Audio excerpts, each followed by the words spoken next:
kind of another thing. Work, you look at, I don't know, ETV or MTV, and you see these amazing, beautiful people who have amazing, meaningful jobs, and they travel heaps, and they're never jet-lagged. Did you notice that? They're always looking good when they get off the plane. But if it is a boring job, then all of a sudden something rescues them from the boring job, and now they have meaning in their lives, right? You don't see boring jobs apart from The Office. It's the one thing I can think of. But I think that's because The Office isn't trying to be entertaining. It's supposed to be mirroring reality. It's a brilliant show. Let's go into consequences. Number 63. Okay, next one. Oh, such a handsome man. In these movies, he fights off 3 attackers, okay? Or he, runs through walls, slide down cranes, whatever. He beats them up, he gets hit in the head, he smashes through walls, and he's got blood running down his face, and somehow he's still devilishly handsome. He finally wins, and then he continues on his adventures, and he has no concussion.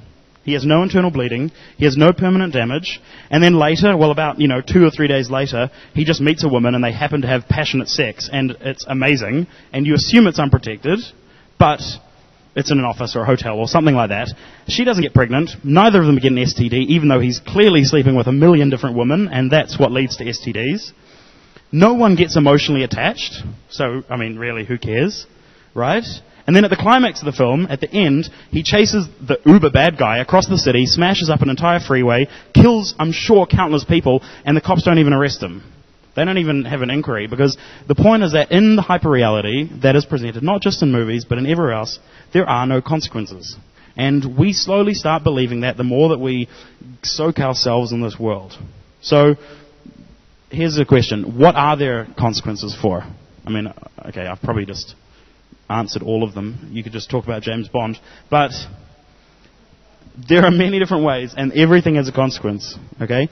But culture has adopted this fantasy world that's got no consequences. One of the ways that we've done that, for example, is one of the consequences of wanting a high consumer lifestyle at a cheap cost is you need a cheap labor force, okay? This is one of the ways.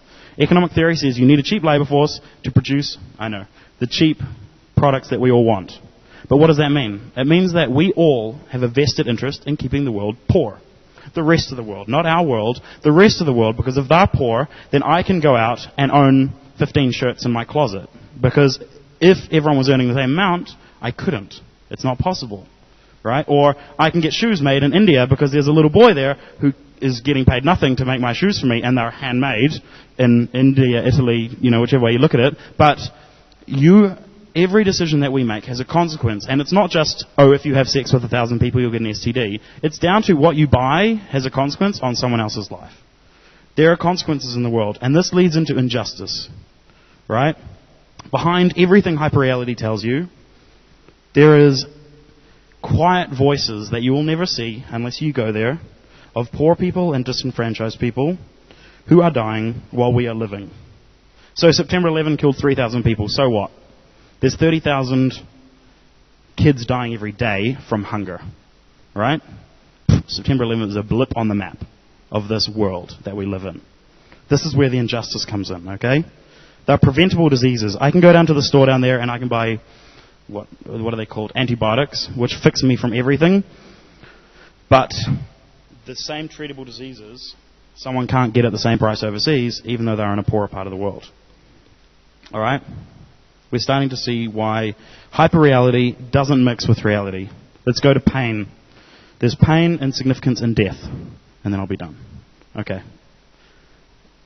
In our culture, hyperreality enables us to put a smoke screen over our pain. We're on 81 for you, Daniel. There's a pastor called Bill Hybels, who many of you have heard of. And he asks you to live a faithful life by asking the question, who are you when no one is watching? But there's a much better question, which is, who are you when you're not buying, when you're not marketing yourself, when you're not owning, and you're not experiencing anything? Because the smoke screen that we put up over our lives is there to conceal other things underneath, which is the reality of our lives, which we don't often want to deal with. Okay, so, for example, in a TV sitcom, you've got a female character who's sleeping around a lot, whereas statistics show that girls who sleep around more than on average have had some sort of sexual trauma in their childhood. But you don't see that because it's not part of the story. You don't need to see that, right? Or you never